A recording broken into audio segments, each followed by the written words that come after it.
a lot of people are focused on sheltering in place and being quarantined. We also know that your construction projects should be continuing to move forward. And those of you who are still trying to break through the log jams with your insurance adjusters to get to the settlements that you need in order to rebuild your homes or replace your homes, those things are not slowing down or stopping, we're hoping. And so our goal here today is to bring you further guidance in addition to what we've been offering on our website and in our live events on solving Reconstruction pricing disputes. My name is Amy Bach, and I co-founded United Policyholders, and I'm an attorney, but I am really here today as a cheerleader for you, rooting for you, and just giving you an introduction and some context here. So as we often say in the Roadmap to Recovery program, your insurance is a vehicle to get you back where you were before your loss, but it's not going to drive itself.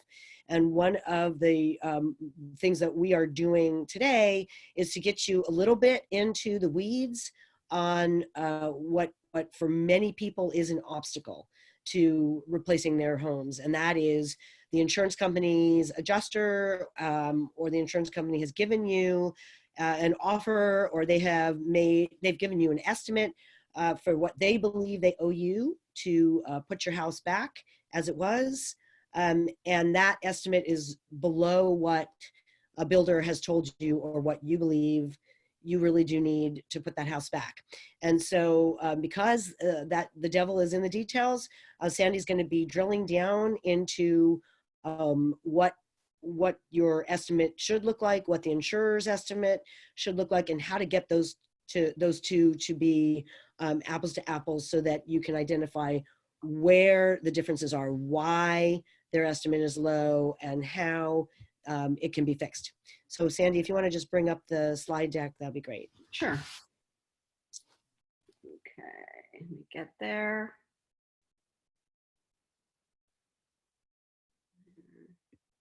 Okay. So the fine print, this workshop is intended to be general guidance, not legal advice. If you have a specific legal question, we recommend you consult an experienced attorney. We don't endorse or warrant any of the sponsors listed at on our website or speakers at our workshops. But obviously, when we identify somebody as an expert, or if you go in our samples and examples section of our library where you can see a sample scope of loss and you can see samples of some of the documents that will go into a dwelling estimate and a dwelling settlement, you'll see some names, and that's because those are professionals that have donated materials to us. That doesn't mean we say, oh, run out and hire them. That just means that they have some useful information that we are sharing with you. Okay, so I guess we're just jumping right in to the meat here. So before I go, I want to say again, we are bringing this information to you because we want you to be your own best advocate in breaking that log jam and reaching a settlement on your dwelling claim that feels fair and that is fair, and that includes all the costs that you would incur if you were replacing the home you lost with one of like kind and quality, including what the county or your city or town would require you to do to comply with current code. Some of you may have code upgrade coverage, some of you may not, but our focus today will be to help you get the documentation as bulletproof as possible to give your insurer an accurate document so that they can pay and you can move forward. So Sandy, take it away, and thank you again for your time. We're rooting for you. Okay, thanks, Amy. Before we get completely started, for those of you who haven't joined our workshops before, my name is Sandra Watts, and I am a Roadmap to Recovery project coordinator for United Policyholders. I want to also introduce you to our staff attorney, Mark Dillman, who's here. Say hi, Mark. Good afternoon, everybody. Yeah, thanks for bearing with us. Yeah, so thanks. This is challenging stuff. So you know, Mark and I are happy to be here with Amy to go through this for you. It's going to be a little bit different than a lot of webinars if you have joined us before. We're going to get a little, we're going to dig a little deeper. We're going to be a little bit more specific and try to give you guys the tools that you need to get this part of the claim done. So, Mark, do you want to explain the dwelling coverage, just the overview here, please? Sure. Yeah.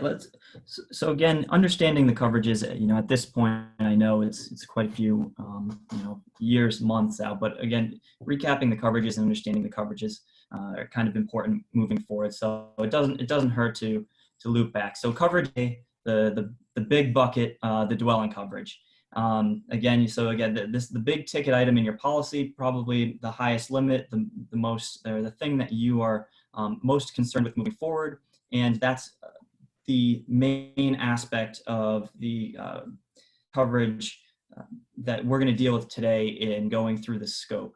And so doing the math and knowing your limits is kind of where we begin. And if you haven't learned already, they don't necessarily make it easy when you're looking at your declarations page or you're looking at your policy. They don't necessarily make it easy to figure out exactly all the coverages that you have under coverage A.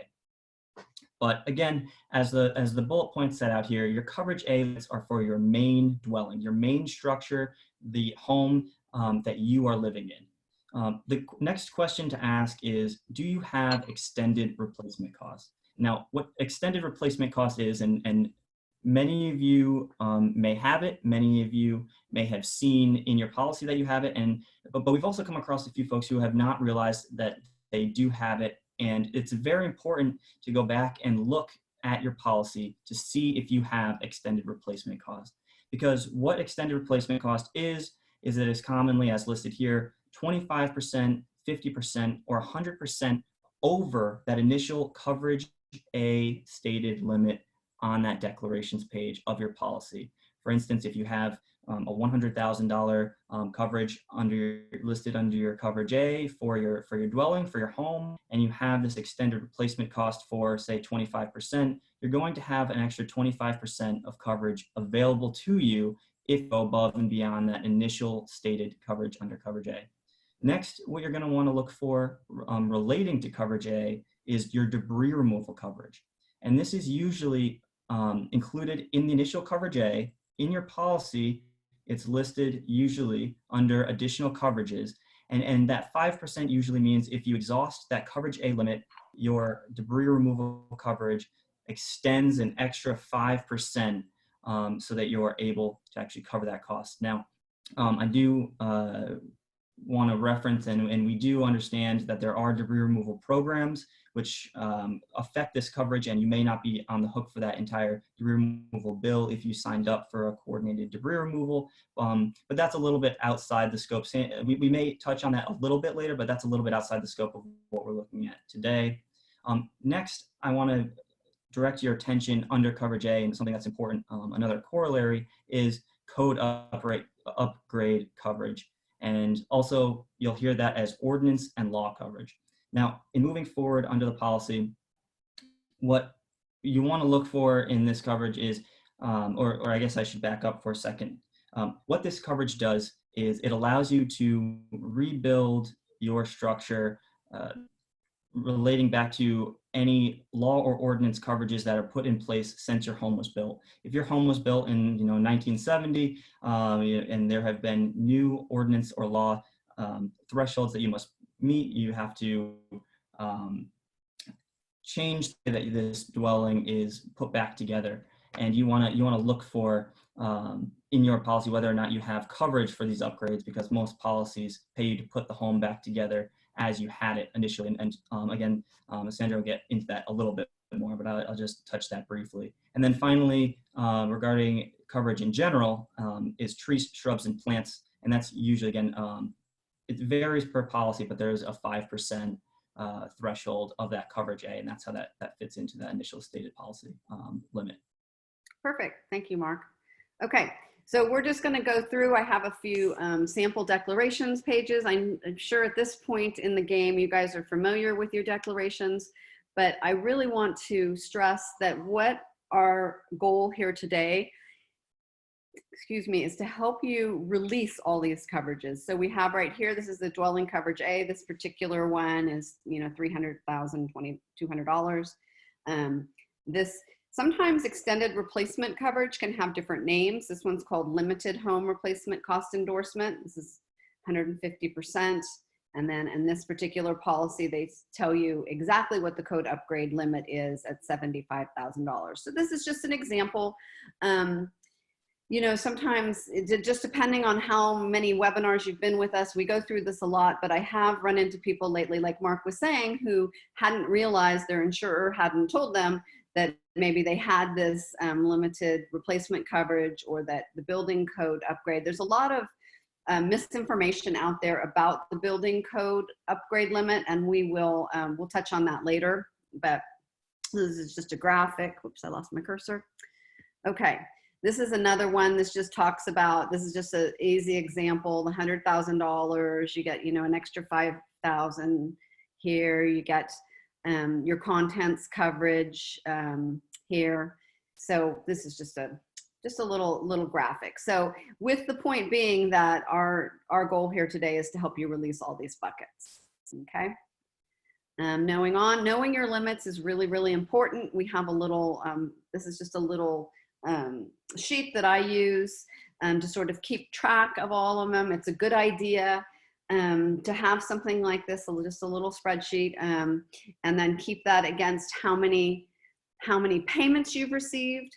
And one of the things I want to say here is if you have difficulty with figuring out, sometimes it's really hard to figure out what they've paid you for. So you can feel free, if you don't feel clear about, you know, what a check was made up of, whether, you know, you get a lump sum payment, and I don't know, is it dwelling extension, write to your adjuster and ask them to break those payments out to you, for you, because I've seen some lump sum adjustments that make it really hard to sort of tell where you are in each bucket. So this is just to show you, you know, to be on top of that. Okay, so we're going to go through this dwelling claim process, okay? A lot of times, most of you in some form have started your claim with the insurer. There's two ways that these insurers have been paying their initial dwelling payments, okay? We like to call them actual cash value payments. And there's two methods. Since your fire, there's been legislation reducing it to one method, and I think it's a much better method, but some of you might have an appraisal on your property, so what your property was worth immediately before the fire, where they subtract out the land and they say, okay, well, immediately before the fire, the market value of your home was $300,000, and then they give you that as their initial payment.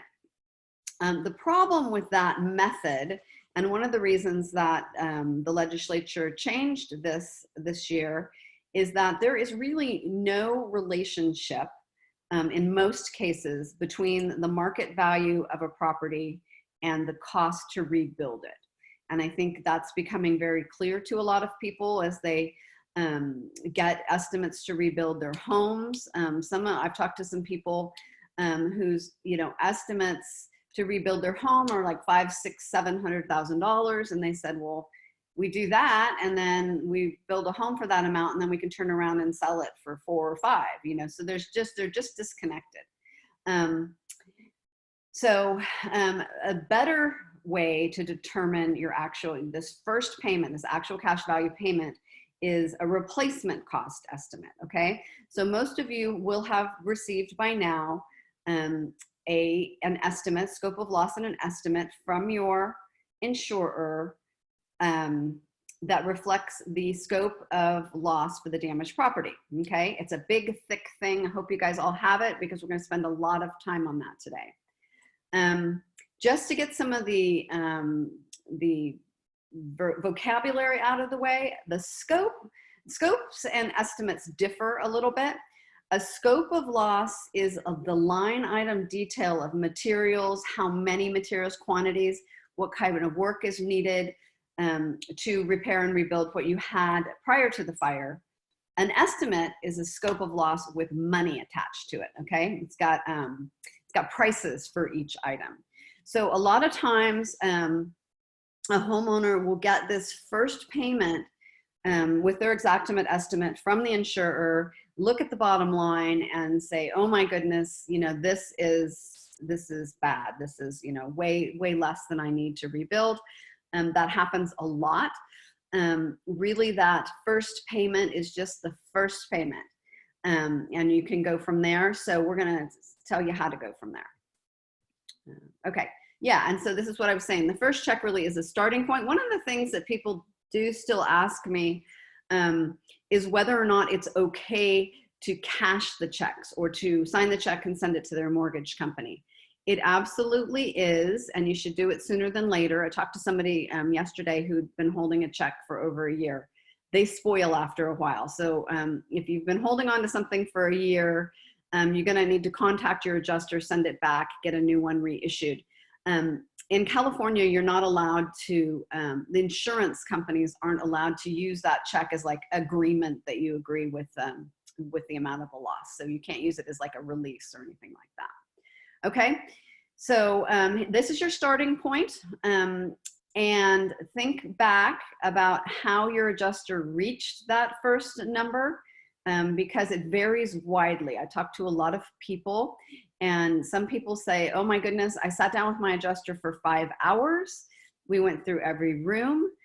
He was very detailed. He came back with a very, you know, he or she came back with a very good scope and estimate and it was worth it. Other people say, oh wow, well he asked me, you know, half a dozen questions. He measured, you know, the foundation that was still sitting there, whatever. And then they come up, you know, it's sort of garbage in, garbage out. If they didn't get a good description, then there's no way that they can write a good estimate.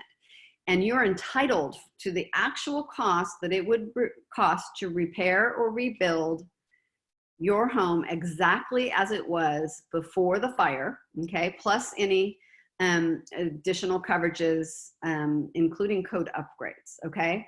So, and that's subject to the policy limit. We're not gonna get into underinsurance too much here today, but so that's what, and you guys are gonna hear me say that a lot. If you've been to my webinars before, it's like a thing I say over and over, but it is really like the most important thing is that in order to settle these claims, unless you've been paid your whole policy limits, okay, and in which case you probably wouldn't be watching this webinar on a Thursday evening, but unless you've had that, then in order to do anything, to buy or rebuild or move, you have to know how much it would have cost to rebuild the home you lost, okay? Okay, so hopefully all of you guys got the the registration information that talks about having your initial estimate. That's where we're gonna start. And this is very thick usually, pages and pages with items and numbers. And when you first look at it, people's eyes turn around. It's really a lot of numbers. It doesn't mean too much when you're looking at it. People skip to the bottom to see how much money they were allotted for their for their house, and whether or not that's a number that was sort of consistent with what they think they need has a lot to do with how they react to it. Okay, so these are really hard to understand, hard to know where to start. If you had a contractor's bid, there might be a big gap between the two. You might be at the place where you have a bid and they have their bid and you've reached an impasse. Okay, so what do we do? Okay, the goal of this workshop, okay, is to teach you how to fix your exactimate estimate, your insurer's estimate, okay, to reflect the home you actually lost. And it seems kind of like a strange thing to do in some ways because you're getting contractors' estimates, but it's crucial. It's absolutely crucial. So you need the insurance company, when they do their estimate, okay, they come up with something, and then you turn in your builder's estimate and they're different. Unless those two people are bidding the exact same thing, you can't compare. That's what we call this apples to apples. You can't compare the two because they're not the same thing, okay?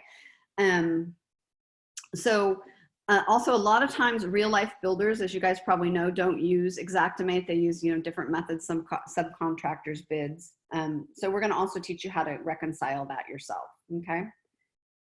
Okay, like I said, the goal is to fix the adjuster's estimate to accurately reflect what you lost.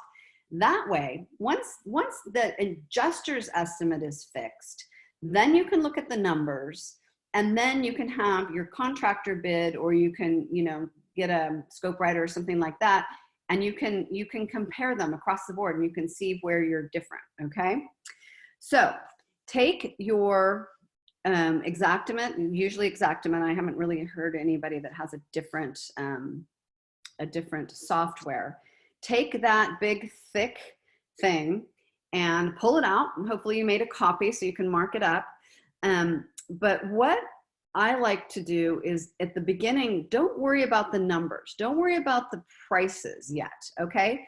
First, we want to focus on the details, okay? This is really the most important thing, is making sure that the details that add up to that estimate are accurate, okay? The dollar, and that's because the dollars are in the details. Once you fix the details, the dollars tend to sort of fix themselves, or you can kind of see then where you're off, and that makes it different, okay?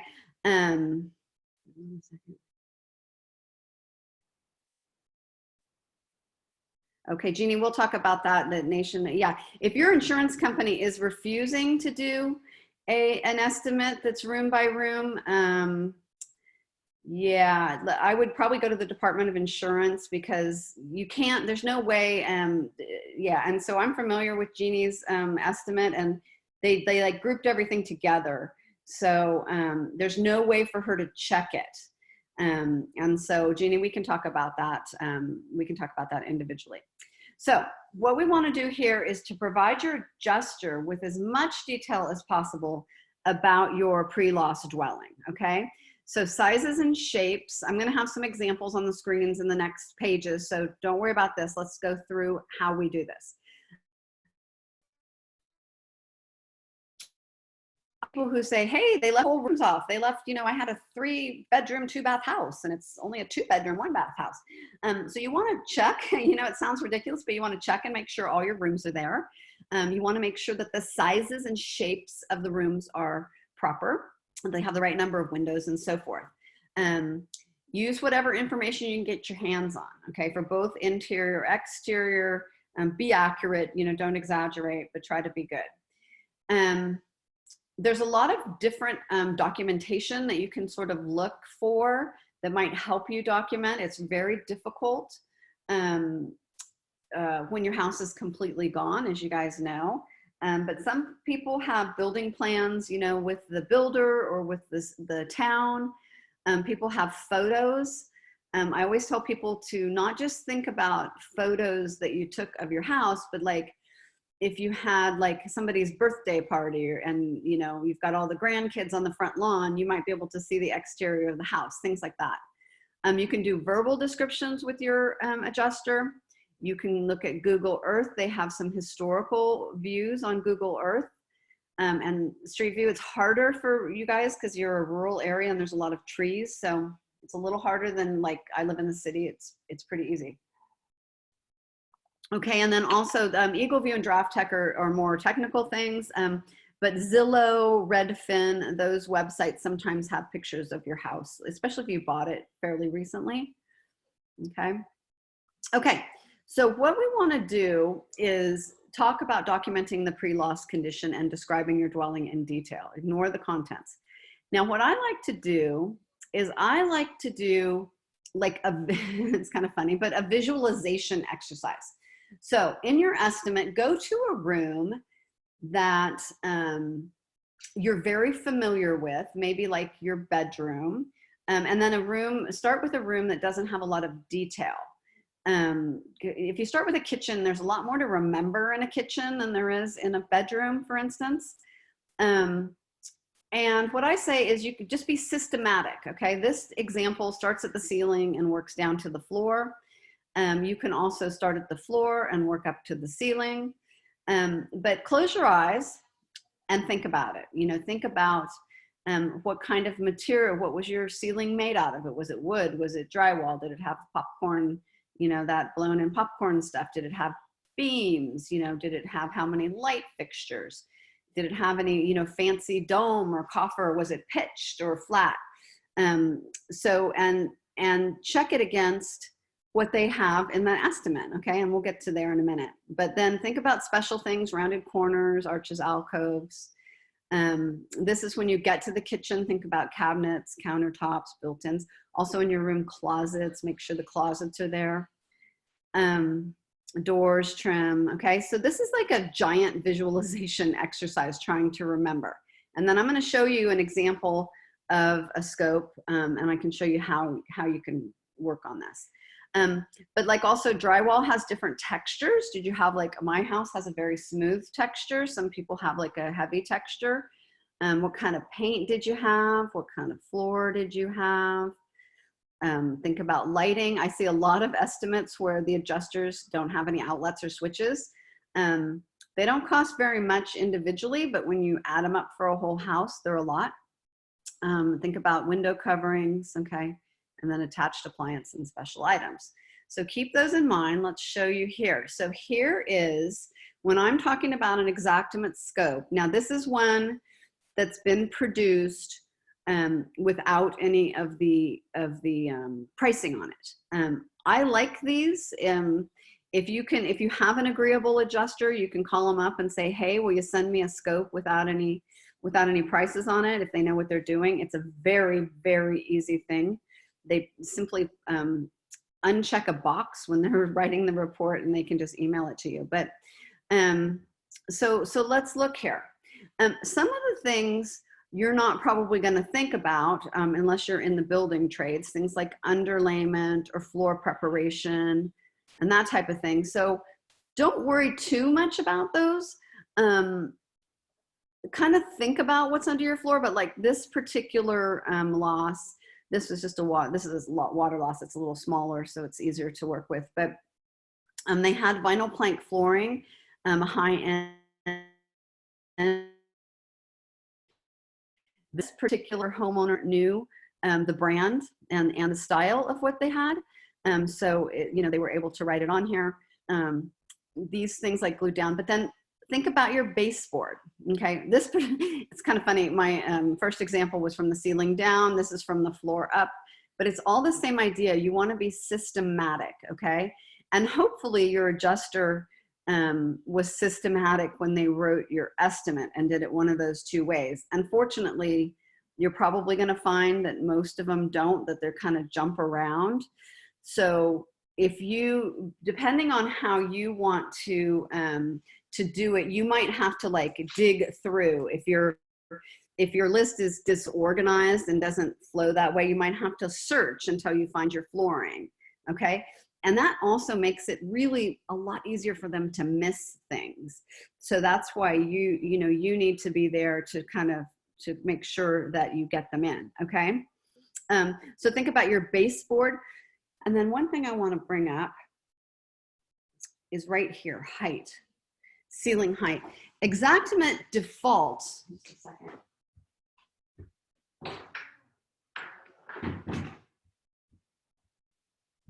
Sorry about that, small interruption. Xactimate defaults to a ceiling height of 8 feet. See right here?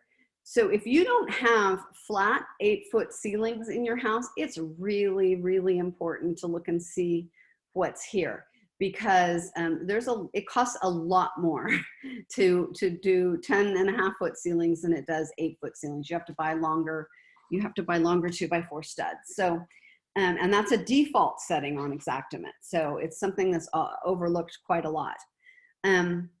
So the other thing is that there's a lot of variety in certain items. For instance, let's go, so we did the flooring on this one, okay? And then we're gonna go, if we go from the floor up, then we're gonna look at the baseboard, okay? There's a lot of variety in baseboard too. There's very standard, like 2.5 inch, they call it MDF, it's like a particle board type of thing. So you have that, you have rubber baseboards, you have, like I have a 4-inch, very flat baseboards. This house, you know, had this one they called out 8-inch hardware 2-piece. Some of them are like compound where they're like very intricate. So you want to make sure that that baseboard is the baseboard you had, okay? This particular home had some shelving. You want to make sure, and then if you look over on the right-hand side, your quantities are over here, okay? So that's another thing, and I kind of skipped over that. This little diagram right here is going to give you the dimensions of the room. This is one of the reasons that I suggest you start with an easy room, because it's just until you get the hang of it. Once you get the hang of it, you're gonna go gangbusters. You're gonna be like, oh, I totally get this. But like this room is 7 foot 8 inches, and you want to go with the inside measurements, okay? 7 foot 8 inches by 7 foot, okay? It had one door that's 3 foot 6 inches wide, and it's got a little on each side.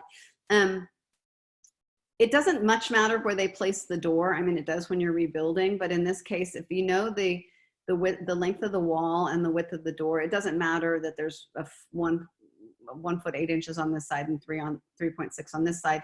The door is still taking out the same amount from the wall.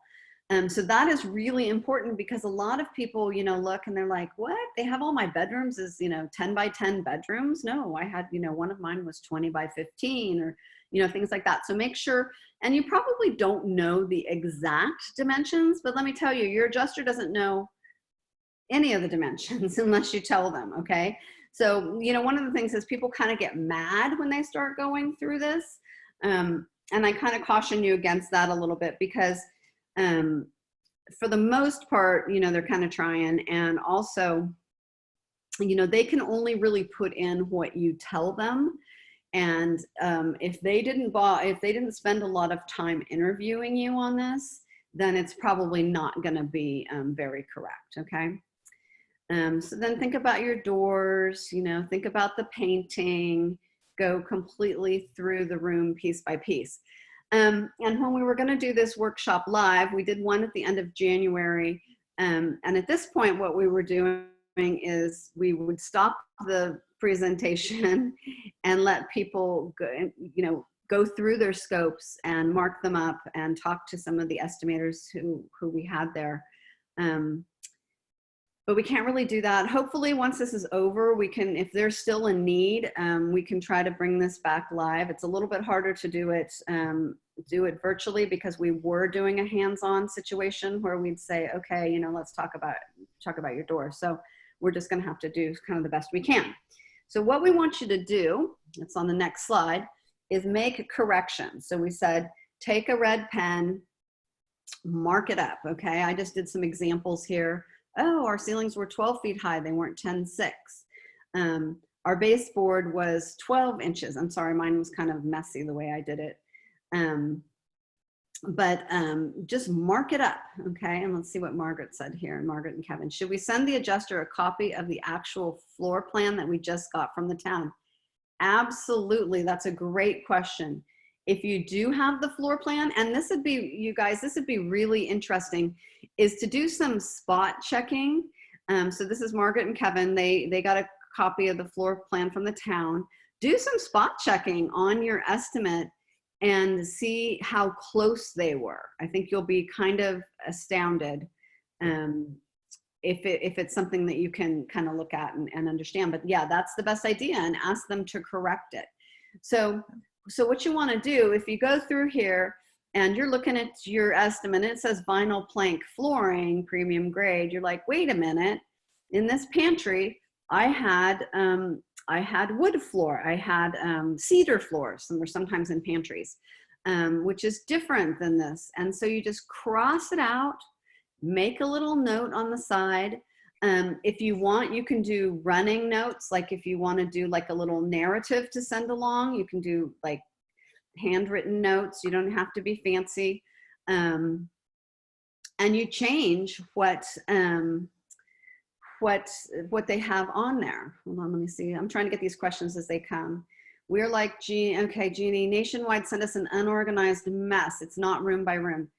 I really don't know how, I did not realize that they did this for more than one person. I'm wondering if it's an adjuster situation. So what Jeannie and Margaret and Kevin are talking about is that their estimate is not broken down room by room, which is highly unusual. And it makes it impossible for you to know whether that estimate is correct. There is no way that you can go through and say, okay, well, I have, 14 windows or this much, plywood. It's ridiculous. You have to be able to do it in a regular estimate. So I'm thinking you guys maybe need to go to the Department of Insurance and just explain to them that, like, we don't even know, there's no way to compare if they did it this way. And I think that that's, it's just ridiculous that they think you can do that. And I'm going to say, you guys, and I apologize for this, it's going to be almost impossible for you guys to do. I mean, you might be able to do some of it. Like if you counted up your windows, like if you had 5 of them that were one size and 4 of them that were another size, if you did something like that, you could do some spot checking, like your doors and windows, I guess flooring maybe, but it's going to be really hard if it's not room by room. I don't know how they think that they can do that. And we might need to visit that somehow. Because until today, Jeannie was the only one I'd seen with that happen. And I saw hers. I know what you guys are talking about. Okay. Hey, Sandy, can I hop in for yeah, just absolutely, absolutely. This goes back again to kind of checking the measurements, and I know that it's difficult in going through an estimate. You can look and you can see how many square feet they have something, or what they estimated a measurement to be. But as Sandy also referenced, it's hard to tell what was actually there if it's not there anymore. Something that I suggest doing, and again, it sounds a little silly, but take out measuring tape and pull it out, see what 10 feet actually is, see what 12 feet actually is, pull up those pictures that you may have, from Johnny's birthday, and look at a room and look at the furniture in that room compared to the room. Anything that you can do to get a better idea and more information about how large or small a room was, the better. So again, even something as simple as pulling out a measuring tape and just reminding yourself exactly what a dimension looks like compared to the furniture in the room could end up, putting quite a bit more money in your pocket to rebuild for every linear foot, square foot of or any measurement moving forward. So that's it. Thank you. Absolutely, absolutely. And while that's a really good point. And people, some people are really good at estimating distances. I'm really bad at estimating distances. So, if that's not one of your strong points, I think that's a really excellent suggestion to try to eyeball it. Mary just wrote while you were talking that she did a corrected version. She did herself, and her estimate increased $73,000 just from the correction. No contractor involved. And that's exactly what we're talking about here. And Mary, if you find some things today as we go through here that still need to be corrected, you don't have to just do this once. You can do this until it's right. And your adjuster, their job is to work with you and to work with you to produce a document that reflects what you lost, okay? And then, like I was saying before, a lot of the money does kind of correct itself a little bit. Not always and not all of it, but I'll show you at the end what we can do about that. But this really helps. So Mary, I'm really happy to hear that happened for you. That's awesome. Okay, so this is an example of an estimate. So this is, and let me go back just a little bit. So mark it up, make some notes, send it in to them and tell them to correct it and send it back to you. Keep a copy of what you sent to make sure that they enter all of the corrections that you made. And like I said, if you have to go back and forth 3 times, you go back and forth 3 times and you get it right. And then like Mary was saying, hers increased 73,000 just from the corrections. And one of the things that I want to talk about is, before I get to and it kind of reflects into pricing. Let's do it from here. So this is an estimate with the pricing, okay? Xactimate operates on this sort of odd basis called unit cost pricing. And what they do is they roll in everything involved. Like for instance, underlayment is something that goes underneath. It's like particle board. It goes underneath vinyl flooring. Okay. So what they do is they take all the components involved in removing and replacing. Now you guys aren't going to have remove in a lot of cases unless you're a partial loss. If you're a total loss, you know, the FEMA or whatever, whoever removed it. But they roll it all in together.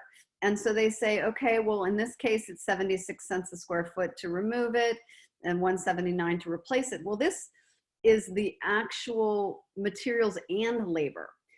When they're inside Xactimate, you can kind of click on these line items and it'll tell you, okay, well, $1 of this is for the materials and 79 cents is for labor. It's all rolled in together. They also add a few little things like job setup, you know, basic cleanup, things like that, okay? And then the tax on the materials.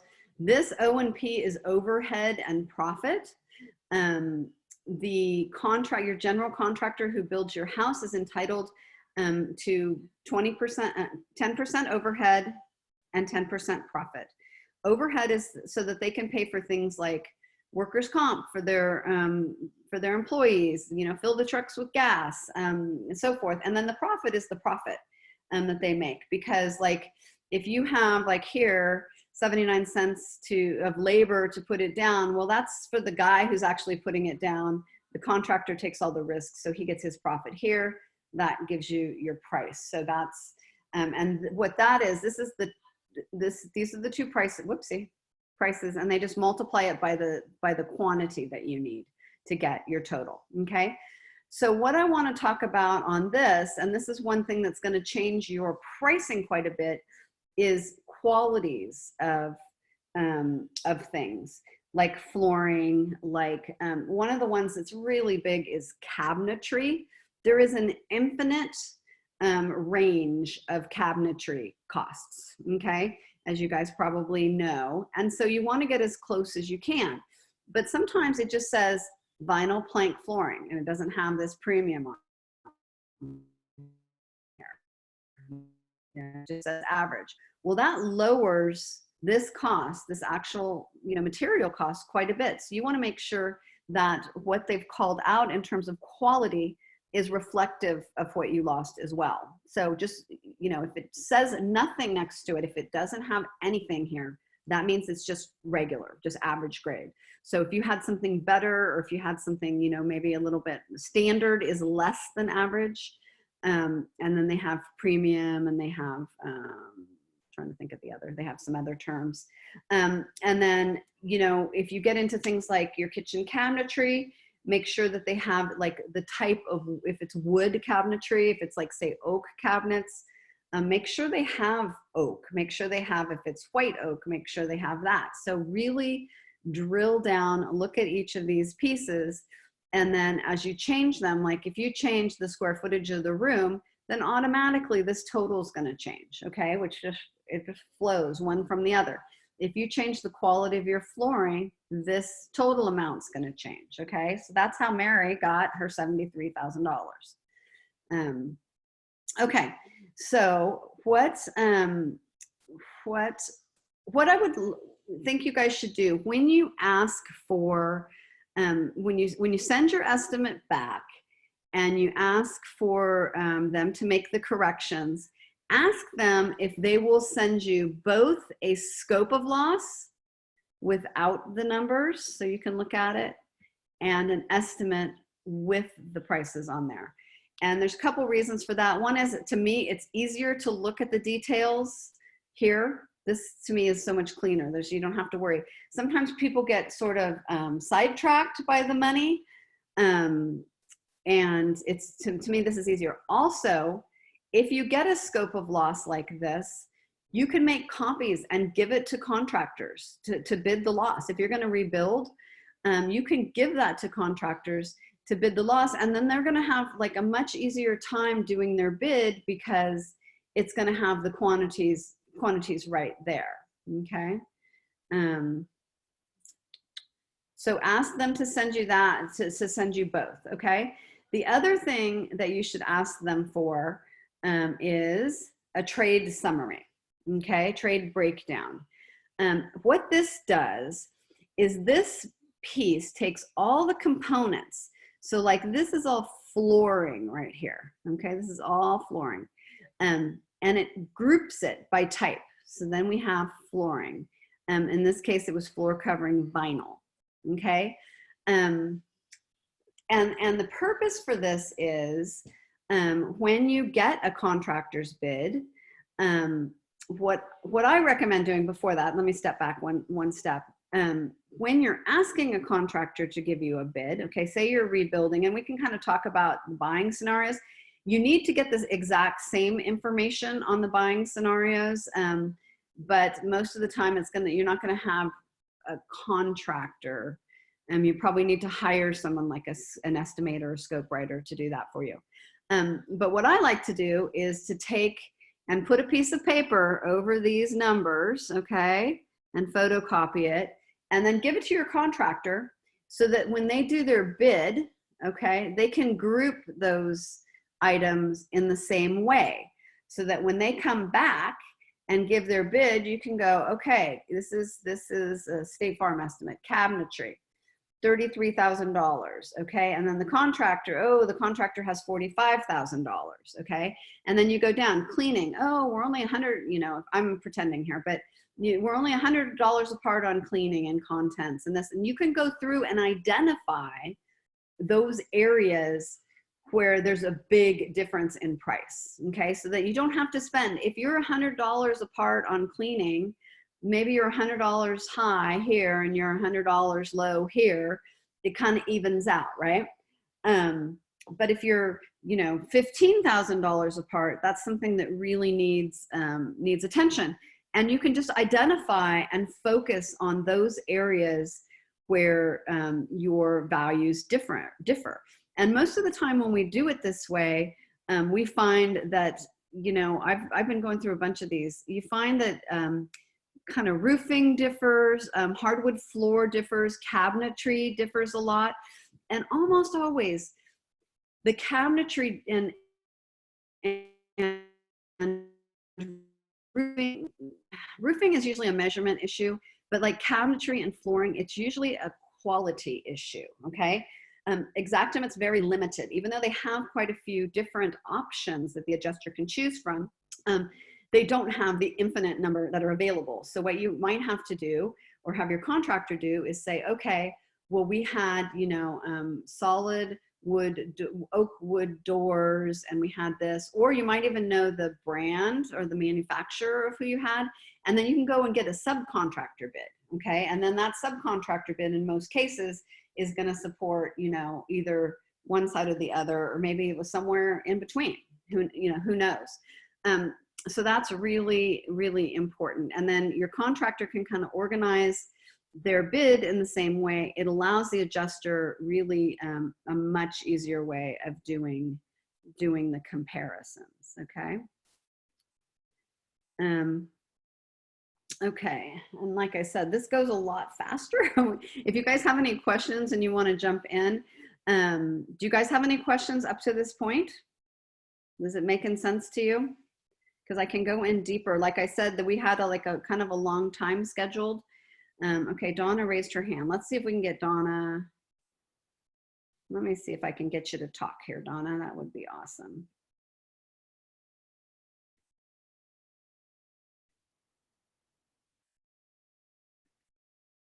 Okay, Donna, if you can, do you know how to unmute your computer? Because I show you muted. Okay. Okay.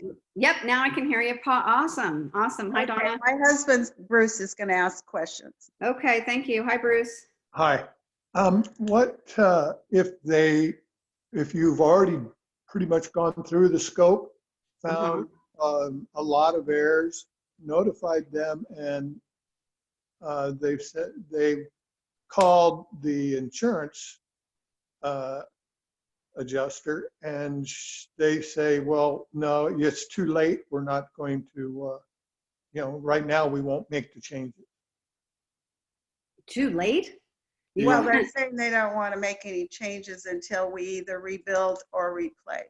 You do, and the answer to that is, how do you know how much money you have to rebuild with or to buy with Exactly. if you don't have, and that's the answer, and put it in writing and say, unless you will tell me in writing that you're going to give me all of the policy limits, then how do you know? You cannot make an informed decision on how to spend your money unless you know how much money you have to spend.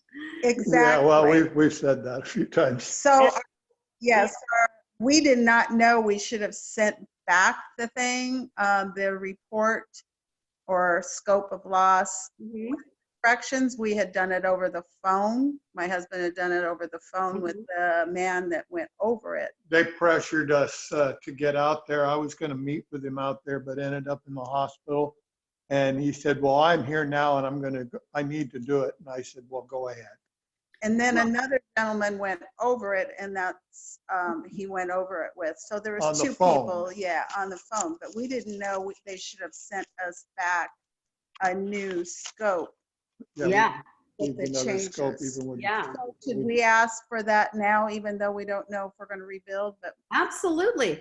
And I'll go through this in the next segment, but Okay. even if you're buying, and how can you even make that decision on whether it's worth rebuilding or buying if you don't know your bottom line? Your whole decision-making process really hinges on knowing this.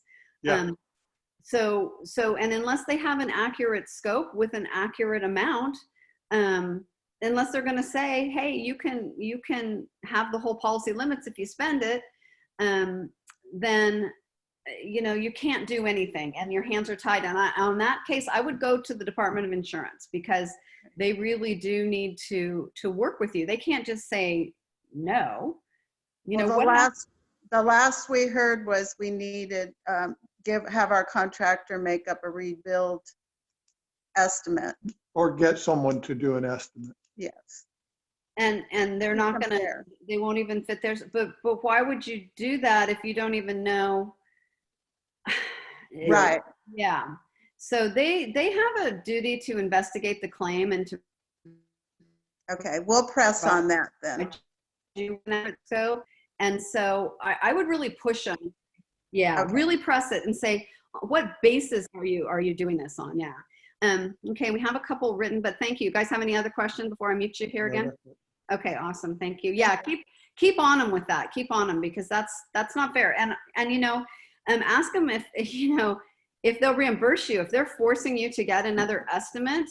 I have some strong feelings about that too, but that's reimbursed for the estimate. Yeah, and they're going to say no, but say, well, no. look, if you won't give me an accurate exactimate estimate and you won't reimburse me for the other estimate, they're painting you into a corner. Okay. Yes, that's not fair. Okay, so we have a couple written questions here before we move on. Iris asks, what if you were rebuilding a home 10% larger than the home you lost? Okay.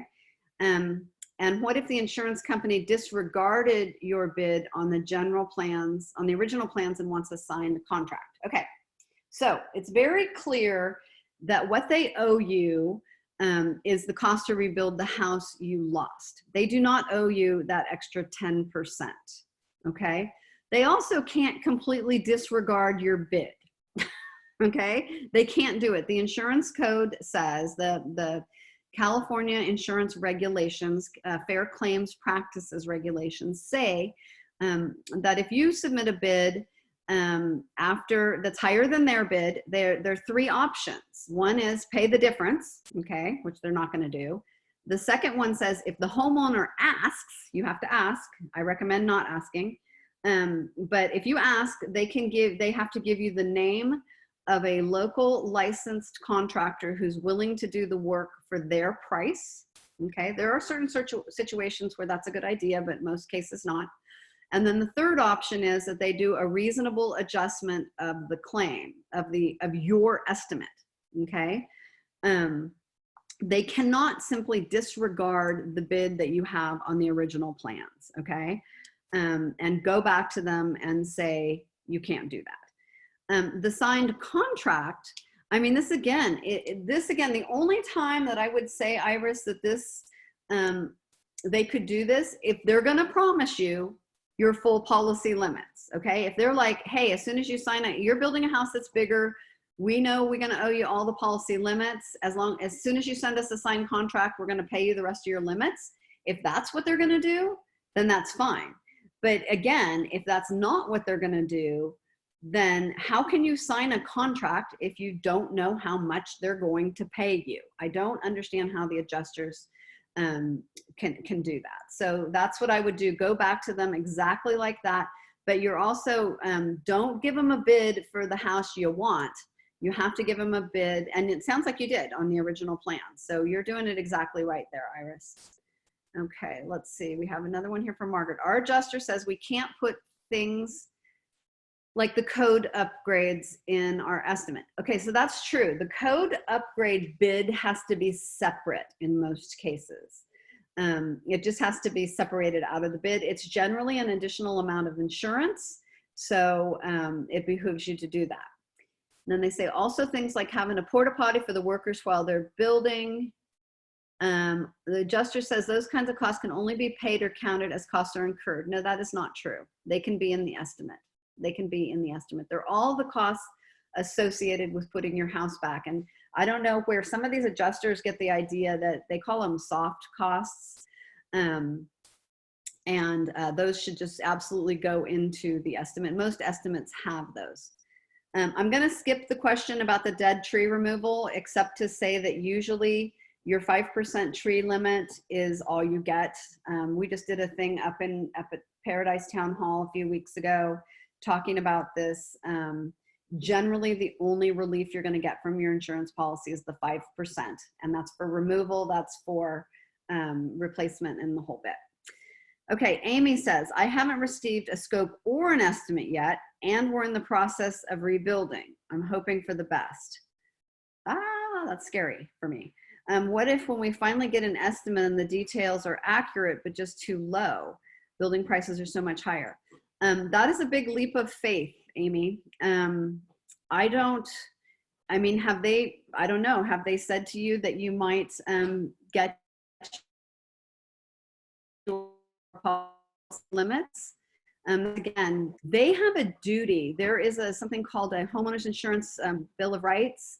And one of the things it says on there is that your insurer owes you a detailed scope and estimate of repair within a reasonable period of time.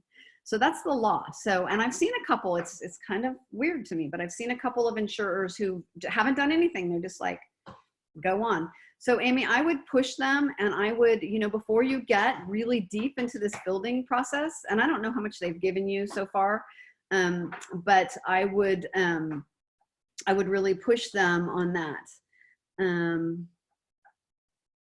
They said they couldn't promise, but they didn't see why not. Now they're questioning the finishes. Yeah, that's exactly the problem. Therein lies the whole problem. They can't, that's not the way insurance works. Like, hey, I can't really promise you anything, but it seems logical. That's not the way it works. We're talking about a contract here. We're talking about a contract. So, so they tell you, they lead you down this road, they don't do an estimate, and then you start rebuilding your house and they're asking you about the finishes. They should have asked you about your finishes before you ever started. Okay. So that is, I would go back and try to do that. Okay. Mary says, can you repeat what you said about the code upgrade bid? Do I need to get that from someone? Yes. So the code upgrade bid needs to be separate. Okay. It needs to be separate from the building estimate. And yes, you need one. unless you're actually rebuilding in the same spot.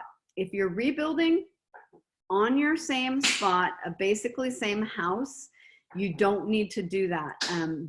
What happens is that it's sort of a pay-as-you-go thing. So when the building inspector comes out and says, hey, you know, you need to do sprinklers in your house, then that triggers the code upgrade coverage, and then the bid that your contractor gives you to put those sprinklers in, that would be the amount they pay you. If you're going to buy somewhere else or rebuild somewhere else, you really need to get that code upgrade, excuse me, I got the hiccups, the code upgrade bid, and get that in so you nail it down. Okay, says we're under pressure to prove we were starting because they were threatening to cut off our ALE. So that really fries me. That fries me. How can they threaten to cut off your additional living expense if they haven't reached an agreement with you? If they haven't reached an agreement with you on what you owe, again, they cannot cut off your ALE until you've agreed on a price. And you know, these adjusters that are pushing you into doing the actual work are misdirected. So if they've never given you an estimate, Amy, and they're saying they're going to cut you off if you don't start, that's ridiculous. Okay. And if you want to talk about that a little bit more, we can talk about that a little bit more. And then Jeannie was weighing in here too and said she just got an authorization for another $26,000 on her building estimate by doing what we taught her. Jeannie went to our program in January. So that's awesome, Jeannie. I love that. Okay, so let's move on a little bit. I want to talk about buying versus rebuilding. Exactly the same. It's exactly the same as rebuilding. Okay, you still need to reach. Whoopsie, I keep hitting the wrong thing. You still need to reach an agreement with your insurance company on the dollar amount it would theoretically cost if you rebuilt the exact same home that was destroyed, plus code upgrades up to your policy limit. Okay, so that agreement is how you know how much you can spend. Okay, and it's really, really important. And I'm still hearing pushback. Most of the insurers are saying that they know you can buy somewhere else. A few of them are still saying that you can't take your code upgrades with you. Okay, here is the language that says you can. Okay, really important. If you guys have been with me before, you know 2051.5 is everything. Measure of indemnity means how much do they owe you. Okay, it shall not exceed the replacement cost, including the building code upgrade and any extended replacement, to repair, rebuild, or replace the insured structure at its original location. Okay, so no matter what you do. So then, you know, if you're going to buy, that'll give you the amounts. Doing this, what we've talked about today, fixing their estimate, getting your own if you need it, comparing it, reaching the agreement. Okay, reaching an agreement with your insurer on that cost. And to me, they can never cut off your ALE. If you're moving forward, if you're doing work, and if you're negotiating with them, especially if they've never even done an estimate, then they really can't cut you off on that. Let me see. Hey, Sandy, can I hop in for 1 second again? Absolutely. I just want to reiterate, and again, for those of you who have heard Sandy speak, you've heard her reiterate again the changes and the clarifications to the insurance code at 2051.5, and a little bit of background as to why it seems like more information than you need to know the exact, code citation, that exact number in the code, that 2051.5C. But it's important to know this number because a lot of adjusters may not be willing initially to give you that upgrading code or that extended replacement cost coverage because they might be sitting across the country in any other state where they don't necessarily have this luxury of being able to include the code upgrade and any extended replacement cost coverage in the amount of benefits that they're owed. So sending them a reference to this code section might help them and just showing them something that they might not see on a day-to-day basis. So just understanding that, they might not be doing it to nickel and dime you, but they truly might just, not know, because it might be an adjuster sitting that's handling your claims sitting in Georgia that just has never seen this provision in this circumstance. So I just wanted to reiterate that being able to cite this section, while you don't need to know the number offhand, sending it along in an email to remind adjusters who may not be as willing to do this might be helpful and might make the process a little bit easier. Yeah, that's a really good point. That's a really good point. Historically, our adjusters used to be from the area. Now I'm sure you guys know, you guys probably have adjusters all over the United States. So that's a really good point. Thanks, Mark. Okay, so when you get to your replacement cost to buy versus rebuild, versus, the replacement, sorry, the replacement home you want to buy. First, I should have switched these. We should first have reached an agreement with your insurer on the cost. You want to know how much are in your buckets, okay? And what I suggest to people to do, once they've said, okay, you have $400,000 now, and that's what we agree we owe you. That's the amount that it would have cost to rebuild the home that you lost, plus your code upgrades subject to the policy limit. Okay, so now you're like, okay, well, how much would it cost me to rebuild what I want? Okay, you can look at that. And then what about buying? One of the things that I suggest you do is go, it doesn't much matter where it is, and doesn't have to be a house that you necessarily want, but go look at a house that's in the price range that you're thinking about, okay? If they're still holding money that you need to release, go look at a house, get the disclosure documents, get the, the real estate disclosure packet that has the appraisal and all the stuff in it, all the costs, and go to your insurer and say, okay, adjuster, I'm thinking about buying this house, and it's, $420,000 or whatever. How much of the money that you're still holding, okay, because guys know they don't pay the code upgrades most of the time until they're incurred. Some insurers have been doing it, but most of them won't pay it until it's incurred, which means spend. And then the others are holding, the replacement cost, okay, the difference between the actual cash value and the replacement cost. You want to release all that money, okay? So present your insurer with the packet and say, how much are you going to release if I buy this house, okay? And then there's where you're going to uncover any problems you might have. It's going to be really telling in terms of if they're going to give you a problem of, so Jeannie asked a question about land value deduction. A lot of them deduct for land. Most of them do.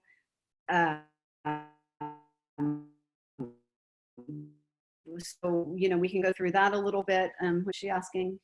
If you buy a condo, can they still deduct for land? If there's any land component, usually there's a common area component, Jeannie, that they might deduct for. So, and they're working on that. There's a bill in the legislature. Unfortunately, it doesn't help you guys, but there might be relief for future people.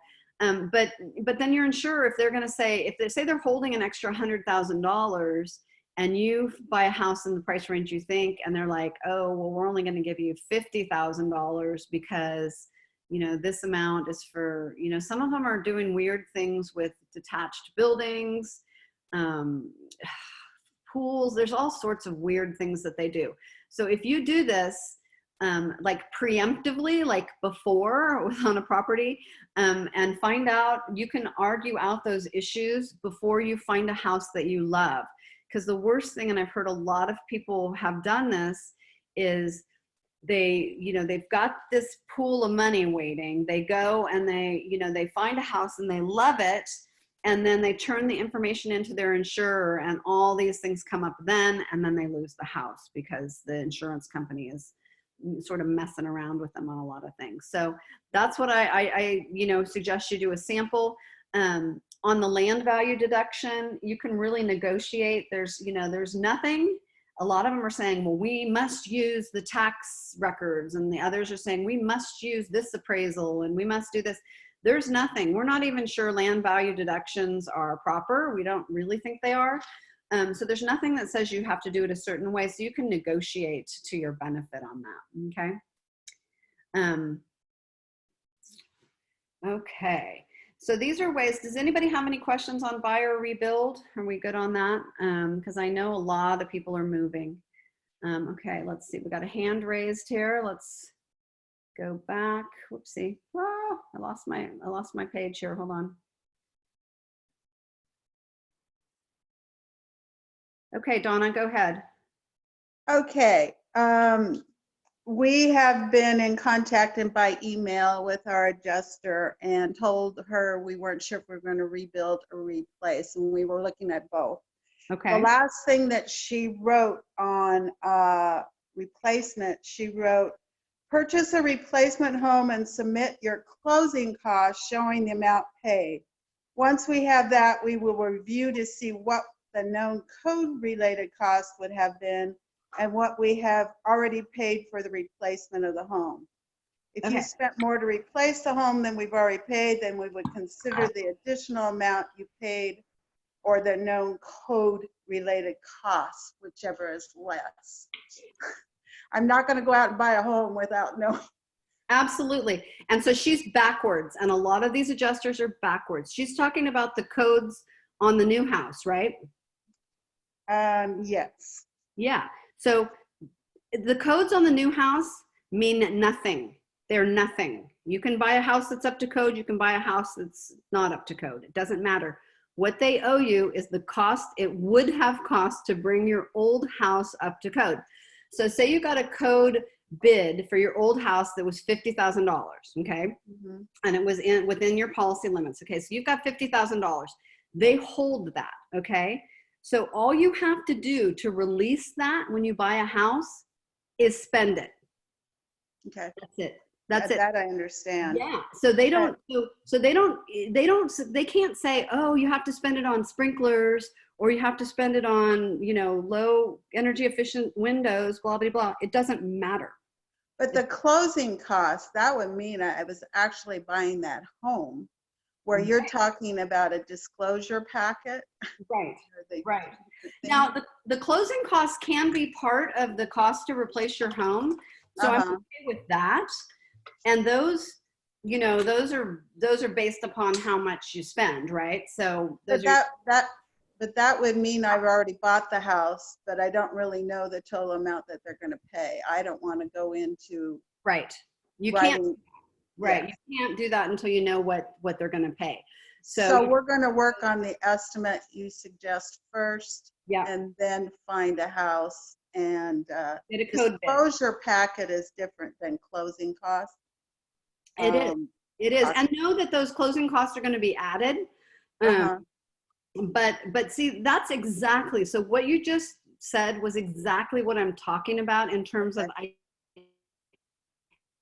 identifying problem you have. That's exactly, because your problems with the code, they've got the code backwards. So do you have a code bid for your house, your old house? Yes. Yeah. Okay. No, we don't have a bid yet. No. Yeah. So you need to get a bid for that. Like how old was your old house? 1990. 1990. So not that old, but there's a lot of things that have come through since then. Right. Yeah. And you can, and you said to keep the build costs separate from the code. Yes. Yeah. And so she should be telling you to get a code bid for your old house. Yes. And she can't really say anything about the new house. You just have to spend it. Okay. So that's perfect. Okay. Okay. Mary. Hold on, Mary. I'm trying to unmute you. Do you have a mute button on your phone, on your? Yeah. Can you hear me now? Yep. Now I can hear you. Hi, Mary. Hi, I am just really confused about this code upgrade for my old house and how I get it. I don't have a contractor and I don't want to get one now. So I don't understand how to get a code upgrade bid. Well, in a lot of cases, you actually, I happen to know, and he just reached out to me the other day, there is a contractor working up there who's actually doing them for free. So I can give you guys his name and number. He's doing them for free because he's got all the codes basically on a spreadsheet, and with what year they were triggered. So like if your house, like their house was built in 1990, right? So they'd start with 1990 and move forward. If your house was built, like say in 1968, you just start from 68 and move forward. So he has those all in a spreadsheet, and he's given them away. So, which is really nice. And then would I give those to my adjuster? Yes. Okay, yeah. Can you give us that information? I'll give you guys his name because he just sent it to me. And he says that they've been going through, you know, it's been working. So his name is Corey Averill. And I'll give you guys his number. It's 909-844-5453. And you tell him that we gave him you his number. Anybody who needs the code bid, he just did send me an email saying if people needed it, he would do it for free. He's doing some low cost bids too for people. I think they're like $850, which sounds like a lot, but it's substantially less than some of the other ones that are doing it. So yeah, so you get the bid for the cost that it would cost to bring your old home up to code, and you send it to your adjuster, and then get them to agree to it. They're not going to release it until you spend it, but get them to agree with it. Okay, that sounds great. Thank you. So it's part of your bucket of money. So also Jeannie's asking about using code upgrades to upgrade your replacement home. You can do that. So say for instance, you get a bid and it's $50,000 to bring your old home up to code. Okay. So you've got 50,000 in your bucket. Well, say you had 400,000 to spend, you spent your 400,000, but you didn't spend 450. If you still have money in your code upgrade bucket, you can use that money to upgrade your new house. So you don't have to roll it all into the purchase price. You can do things, and it doesn't necessarily have to be a code upgrade. If, for instance, you buy a house and it needs a new roof, you can use that money toward a new roof. You can use that money. You have to put it into the main dwelling. You really can't like build a swimming pool with it. But if you, like, for instance, had a house, you know, with granite countertops and this new one has old countertops, you could replace the countertops. You could do a lot of things that way. So that's what that's about on that, Jeannie. Okay. So do you guys feel good about code upgrades? We'll move forward. Okay. So this is the last bit here. Let's see how many more slides I have. I don't have too many. What's the gap? Okay, and the gap is the gap between the insurance company's estimate and what it actually costs to repair or replace your home. Some of the things now, say you've fixed your estimate like we've shown you how to do it. You've gotten, and if you can also go onto our website. If you guys aren't planning on rebuilding, if you go to our website, which is uphelp.org, and you go to our Find Help directory, click on California and click on Scope Riders, and I can show you guys how to navigate there in a minute. There are some people who they charge, unfortunately, but they have to, I guess. But they will write a scope for you and they'll defend it through the insurance, process. So once you have that, and you get your estimates, get it to your adjuster. Some of the things that we recommend is seeing if there's still a gap, set up a face-to-face meeting, hire an expert, get subcontractor bids. If, like, say you're a part on the roof, have somebody get you a subcontractor bid, something like that, to just close that gap so you know how much money you have in the bucket, okay? So these are we're kind of wrapping it up here. Lessons learned. Take your time, especially going through that first section where you're fixing the estimate. It's super tedious. Your eyes will start crossing. You know, I say either set aside a period of time a day, like say I'll work on it for 30 minutes a day, or, you know, if you find it overwhelming, or I'll do one room, you know, a week or something like that. But take your time and get it right so it makes better. Talk to your financial planner. If it makes sense for you, pay off your mortgage. Be careful if you do, because I talked to somebody who did and then couldn't qualify for another one. So you need to check with your financial planner or accountant before you do that. But if you do pay off your mortgage, then you have control of all the money, which is a good thing. Okay, document everything in writing. Okay, like even Amy, when she's talking about, they said that they see no reason why they, you know, couldn't pay all the limits. You want everything in writing. And if they won't write it to you and they tell you something over the phone that you're kind of wondering about, write them back and say, you know, per our conversation this evening, you said blah, blah, blah. And, you know, if I don't hear from you otherwise, I'm just going to assume this is the case. So keep it in writing, keep copies. If they're denying something, and this is interesting, I'm seeing this so much when people, you know, they're like, no, they just send me an email and say, no, you can't have that. Well, and then they say they won't pay for it. I saw somebody like saying that about the codes, and they just send an email. You can't have your code upgrade if you move. Well, that's not a proper denial. There are very specific ways they have to deny even just a portion of your claim. So always ask for that in writing. They have to tell you. One of the things we like to say, if you have a question about what they're doing, is show me where it says that in the policy, okay? Because a lot of times it doesn't say that in the policy, okay? Yeah, it's common for them to say no. Be politely persistent, because sometimes they're not right. Ask for clarification, okay? One of the big things, you want to keep your claim moving forward. Let's see, I just lost my Q&A here. Where did I lose my Q&A? There we go. Oh, she wanted the name for Corey. It's Kory Avarell, Corey Averill. Okay, whoopsie, keeping your claim moving forward. You want to get to that agreement. You know, like we were talking earlier, if they haven't made that agreement, don't let them cut you off or threaten to cut you off ALE. Don't let them use additional living expenses as like a threat, you know, to do that. That's mean. So don't let them do that, you know.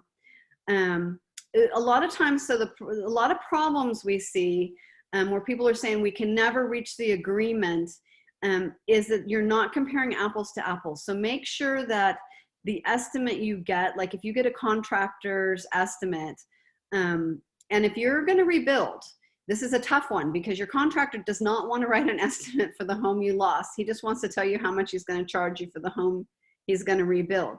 Unfortunately, you still have to have that. So in order for them to compare apples to apples, and a lot of times, you know, people will say, well, why would I give them that on a house? But that's how you get to the, okay.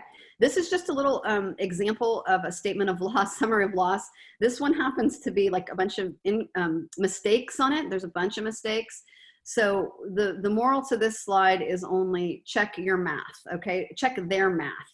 Make sure they're right. If you guys have seen something like this, make sure everything adds up properly. Make sure they've reflected all the checks down here and go from there. Okay, this is a sample letter requesting claim documents. If for some reason your insurance company came up with an estimate but won't show you the estimate, they're required by law to do that. In our library, we have sample letters for things like this. I can show you that as well. Let me show you this really quickly. I'm going to go to our claim library. We have a lot of information on here. Let's go here.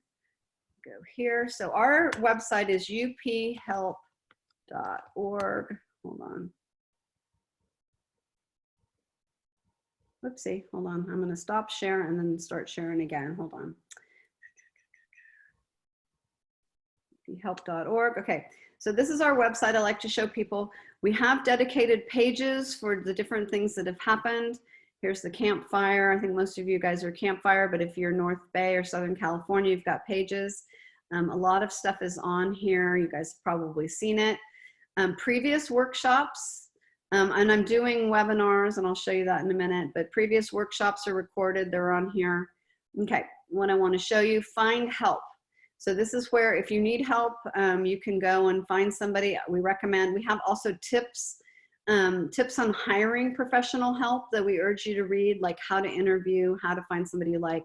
Click on California. If you need these guys, they are loss estimator appraisers. You apply, sorry about that, I got things clicking in. And these are people who will write estimates, and their rates vary. They're about 1%, 1.5% of the amount of the estimate. So there's that. There's a lot of resources on here, but you know, read hiring professional help. Okay, let's go back here. Hold on,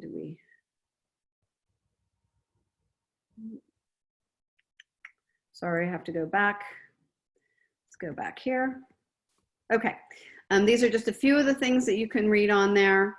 Okay, and then I'm gonna take a few questions. It's about 5:30 right now, but we're gonna do, I've been doing these twice monthly webinars, intermittent with our workshops, and we have 2 coming on Thursday, April 2nd and Thursday, April 16th. They're 1 hour in the evening, and basically they're your insurance claim questions answered. We need you to register.